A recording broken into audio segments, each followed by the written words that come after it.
One nation one election है क्या? One nation one election, one nation one election bill is transformative, visionary and historic. और नरेंद्र मोदी जी की सरकार reform, perform, transform इसमें विश्वास रखती है।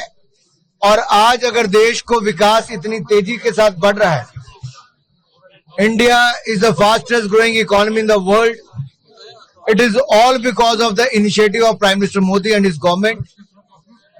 One nation one election भी उस दिशा में है। एक देश में अगर एक ही बार विधानसभा लोकसभा के चुनाव होंगे, समय बचेगा, पैसा बचेगा, मॉडल कोड ऑफ कंडक्ट कम समय लगा रहेगा, 5 साल में एक ही बार चुनाव आपको करने पड़ेंगे, लाखों करोड़ रुपया देश का बचेगा, लगभग 1.5% जीडीपी में ग्रोथ होगी, कंट्रीब्यूशन होगी।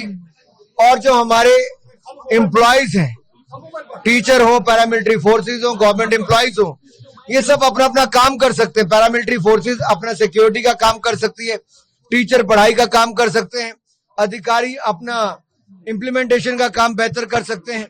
और मॉडल कोड ऑफ कंडक्ट अगर हर साल 5-5 राज्यों के चुनाव में लगता है और नेता सब चुनाव लड़ाने में व्यस्त रहते हैं, तो इससे देश के विकास को नुकसान होता है।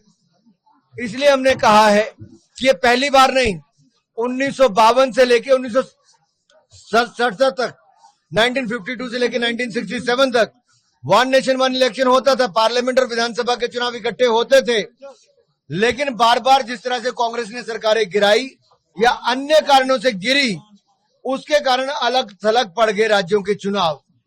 अब समय आया है एक राष्ट्र एक चुनाव करने के लिए। इलेक्शन कमीशन ने कई बार कहा, इंदिरा जी की सरकार में 1983 में कहा, 1999 में लॉ कमीशन ने कहा, अब हाई लेवल कमेटी ने कहा, बहुत सारे राजनीतिक दलों ने कहा कि एक राष्ट्र एक चुनाव होंगे तो ये राष्ट्र हित में होगा, इससे देश का भला होगा।